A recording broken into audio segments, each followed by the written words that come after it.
Thus, it was about 3 days ago that I, an 18-year-old girl, celebrated my 18th birthday.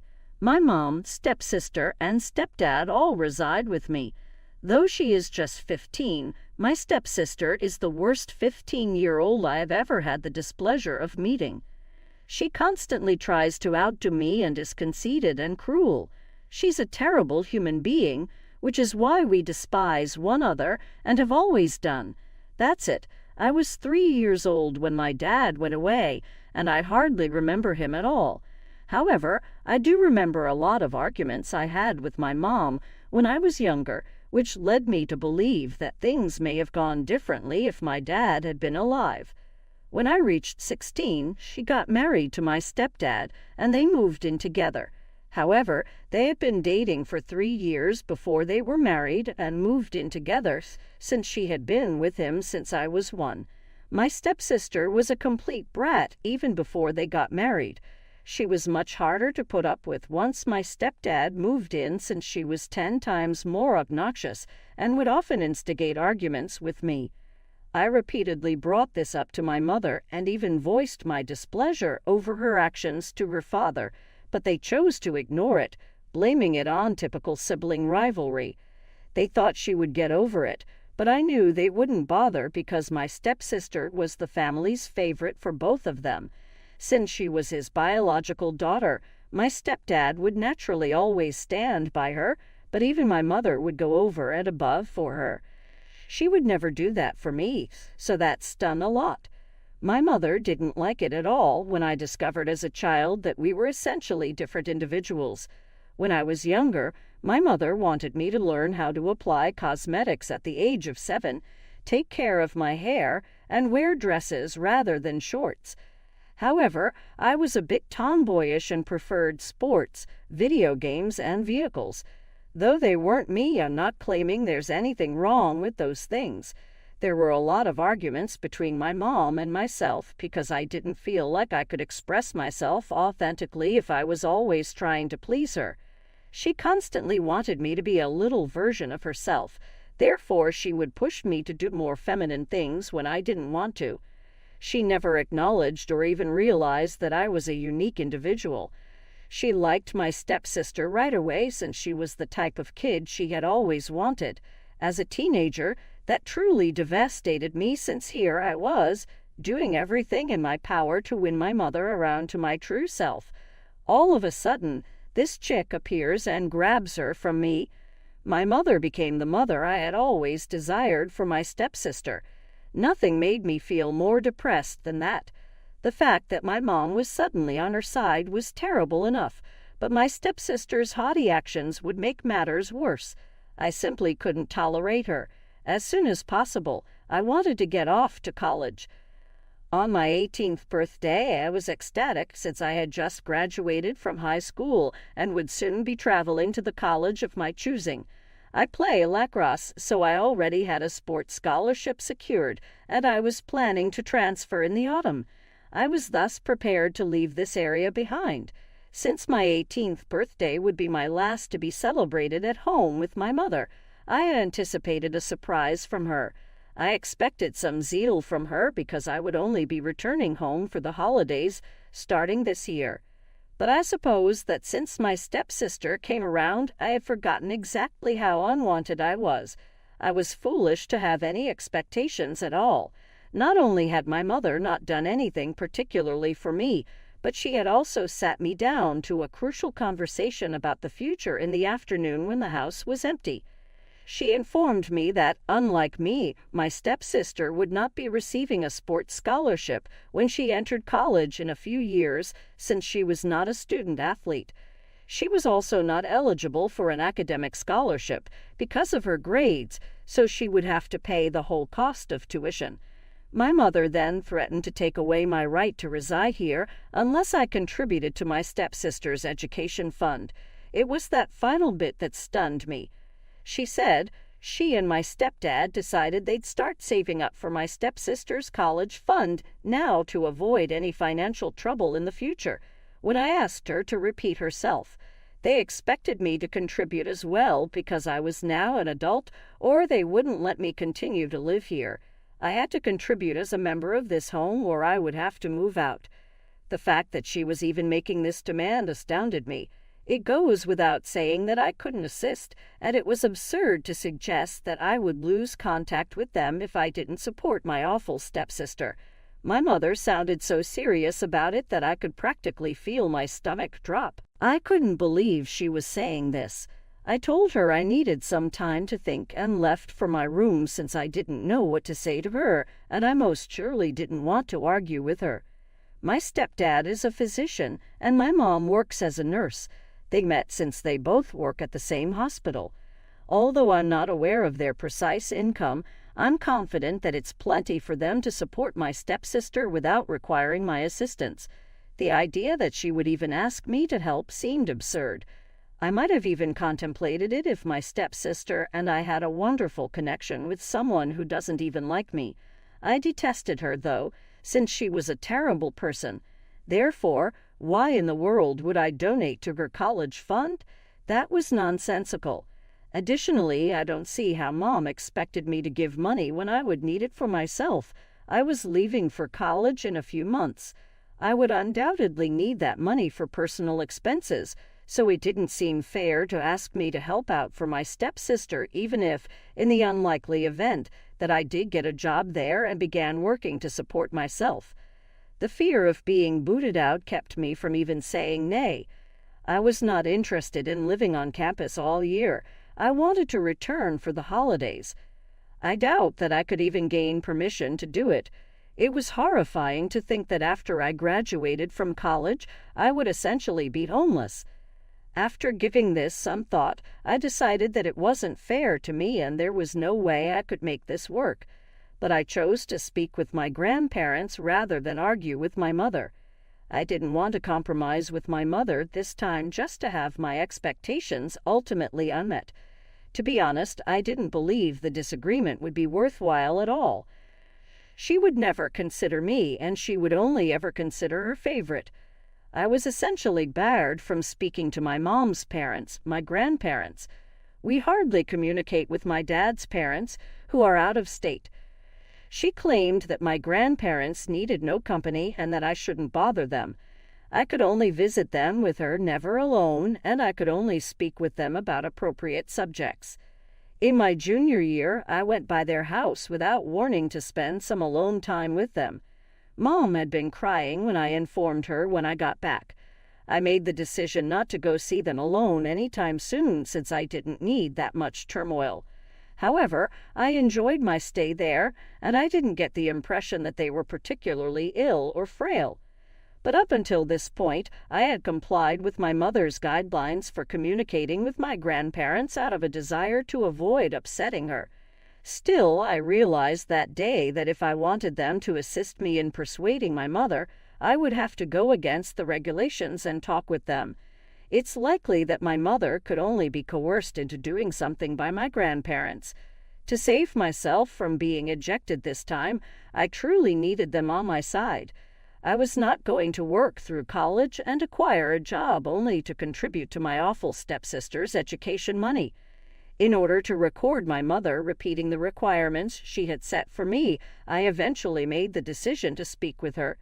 Both my grandparents and I feel a deep love for each other. I felt it would be wise to make sure I had all the necessary evidence before approaching them, though, as I was asking for assistance to defend myself against their own daughter. I talked to my mother while the tape recorder was still on, urging her to be very specific about what she expected of me once I started college. She said the same thing twice. Thankfully, despite her seeming frustration, she didn't seem to be suspicious or give it much thought. I told her that I was going out with my friends and that I would let her know what I had decided when I got home. She didn't press too hard and let me go, but she seemed fine with it as well, because it was my birthday. I told my grandparents everything after that, going straight to their home a few blocks away. When I say everything, I mean everything. At first, my intention was to inform them about my mother's ridiculous demand and my expulsion from the house if I failed to comply. But before long, when I tried to explain my circumstances to them, I found myself sobbing and bursting with emotions. I suppose I wasn't coping with my mother's rejection of me as well as I would have liked to.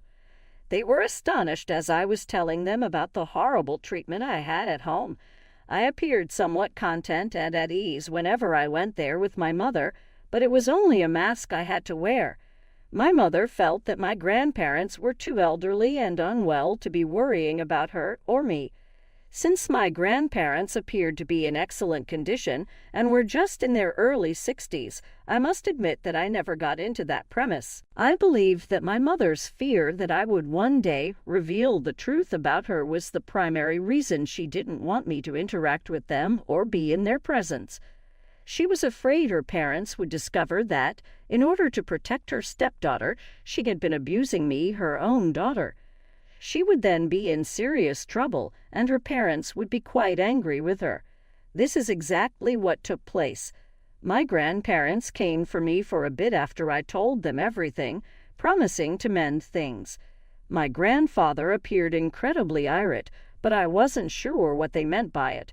As soon as I collected myself, they gave me a $100 cash and advised me to celebrate my 18th birthday by going out with my friends that evening. I felt much better when they assured me that they would put things right and that I wouldn't have anything to worry about when I returned. As a result, I chose to spend the day with a few of my friends because they had been pleading with me to do so. I must have stayed out late with my pals since I was finally enjoying my 18th birthday the way it should have been celebrated and didn't want to go home. My grandparents texted me at around 9, pleading with me to return to their house rather than go home. So that's precisely what I did. It was odd since, even at that point, I had not received any texts or phone calls from my mother. She would have been desperate to confront me about what I had told them that day if my grandparents had talked to her about it. Her sudden and eerie silence felt a little strange. At 10 o'clock, I returned to my grandparents' house, and after I showered, they sat me down and assured me that nothing was wrong and I didn't need to worry. They informed me that in order to give me ownership of the property, they had ordered my family to vacate the one they had been residing in. It seems that my parents received the house as a wedding present from their grandparents, and they have resided there ever since. However, they understood today that they had to take action after learning how my mother had been abusing me. They spoke with her and politely requested that she retract her remarks and treat me with more respect. However, she chose to act disrespectfully and tell my grandpa to mind his own business rather than owning up to her mistakes.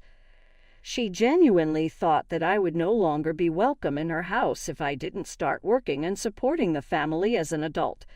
My grandfather was enraged by that because of how unjust it was. He informed her that she had to leave the house, since it was still legally his after a very heated confrontation. He still had the authority to kick her out since he had never legally given her ownership of the property. She had two options, then: move out of the house or choose to be a better mother to me. There is no surprise that she chose the latter. She acted as though I wasn't a member of her family or connected to her by blood when she informed my grandfather that her current top priority was her own family and not me. If that's what he wanted, she would clear the house by the end of the week, she responded, cutting off the phone. That explains why my mother hadn't gotten back to me. My grandparents also clarified that her behavior with them over the previous few years, not just what I said to them today, was what caused them to take this extreme action. She had always felt that her husband and stepdaughter were the only family she would ever need after getting married. Every 2 months, she would travel to see her folks just once or twice. They would beg her to at least allow me to speak with them or pay them a visit, even if they had given up on getting her to come more frequently. She would constantly come up with an excuse for me saying I was too busy, even though I wasn't. She just refused to allow me to see my grandparents because she thought I would be honest with them. She had very cunningly used her power over us all to make sure we avoided each other out of self-interest. Now everything had come crashing down around her due of her lies and manipulation, forcing her to leave the home she had occupied for over 20 years. She picked my stepsister over me, which really irritated me. To my further anger and rage, though, was her real belief that this was all somehow justifiable. Not only had I lost faith that my mother would ever love me as much as she loved my stepsister, but I was also disheartened at the moment. I was beginning to see her for who she truly was. I stopped anticipating anything from her. At the time, I really kind of liked that I was staying the night at my grandparents' house, since I didn't want to see or talk to my mother. I detested her actions even more than the fact that I was her daughter. I moved in with my grandparents the next morning, staying with them until my mother and her family left, after returning home with my grandfather to gather some of my clothes and necessities. No one had left for work yet, even though it was already noon. My stepsister was home as well. They all appeared upset and dissatisfied, but I remained silent. I ignored them as I made my way to my room to get my belongings. My grandfather had escorted me inside and assisted with packing. However, after 10 minutes or so, my mother entered the room and insisted on having a face-to-face conversation with me. She persisted after I said no. At last, I gave in and allowed her to pull me away so we could have a conversation. She admitted to me that she had been lying to her dad over the phone, but that she really couldn't afford to leave at such short notice. She now required me to get this fixed by talking to Grandpa. After everything she'd done, I was shocked that she still thought it was okay to want something more from me. I therefore flatly and clearly told her no right in front of her. I informed her that after what she had done, she had no right to talk to me at all. She had to follow her decision since she had already made it. Then, when she asked me to contribute to my stepsister's education fund, she explained that she didn't really mean for me to be offended and that she was only trying to teach me how to be responsible. With tears in her eyes, she informed me that I would have realized my mom didn't mean what she said if I had only thought she was worth a discussion rather than running directly to my grandparents with my complaints. All she wanted to teach me was how to manage my finances responsibly. If I talked to my stepsister about my feelings even once, all the money I would send from her education fund would really go into a different account that she intended to let me have later. Then she came clean with me. Had I known better, I would have realized that she would never, ever throw me out, especially not for something as trivial as this. However, it seems that I would cause her to be ejected from her own house, which caused her great pain. She gave me the go-ahead to do as I pleased, but reminded me that she loved me and always wanted the best for me. I was speechless and unsure of how to respond. I haven't discussed this with anyone in the past 2 days. I'm not even sure if my mom was being sincere, but the guilt keeps getting worse. I am unable to discuss this with my friends or, most especially, with my family. I'm ready with replies, then. ATA for talking about my mother to my grandparents when she made threats to throw me out if I didn't contribute to my stepsister's education fund. First update. All right, let me start by saying thank you for all of the wonderful thoughts and suggestions. I did share what my mother had told me the other day with my grandparents. He was quite dubious about it, believing it implausible that my mother would have saved that cash for me and that she was only lying to take advantage of me once more, so that they might stay with me. Like my grandfather, I thought, although I was feeling a bit sad, my mom had not really changed overnight. Testing her was the only way to see if she was serious or not. I contacted her and told her I'd given it some thought, just in case she meant what she'd said the other day. However, I still think it would be better if my grandfather gave me the house right now. At first, she seemed a bit surprised and attempted to convince me that there was nothing to be concerned about. However, she turned nasty and began accusing me of not having faith in her when I persisted. I protested with her, telling her that after years of mistreatment, I couldn't just trust her. In the end, she lost her temper and yelled at me, ordering me to burn in hell, and that she never wanted a daughter like me. That only confirmed what I already knew. My mother was only acting kindly out of the blue to avoid being forced to give up her house, and my grandparents and I would provide her formal ownership of the home. Alas, it is unfortunate. That is no longer the case after she revealed her actual self to me. Forget about her, she can burn in hell. Does she not desire a daughter similar to mine? All right. I, for one, would never want a mother like her, thus she will no longer have me as a daughter. Second update. Now that the legal proceedings are concluded, the house is formally mine. Moving out is already underway for my mother. She had only had a week at first, but my grandparents and I were gracious enough to give her 1 extra week. She has about 4 days left to be gone now. In order for my grandparents to move in with me and take care of the house while I'm away at college, they also intend to sell the house they presently own. I'm excited to begin my new life and believe it's a great concept. Third update. Hey, so since things have finally started to work out for me, this will probably be my last update for a bit. My mother gave me the keys before she moved out today and sternly warned me that I would come to regret this. She was fortunate enough to locate an apartment near her job and school on short notice, so I don't see why she's so resentful. Even if it's a lot smaller location, she ought to learn gratitude. For example, I'm appreciative of my amazing grandparents and my friends who have shown me nothing but support ever since I told them about my struggles. I'm also grateful for all of you because, despite the fact that we are total strangers, everyone here treated me quite well, and I sincerely appreciate that. With a family who genuinely loves me now, I'm writing this on my old laptop in my old room in my old house. I'll be going away in a few months to attend the college of my choosing. I'm finally living the life I've always desired, and I couldn't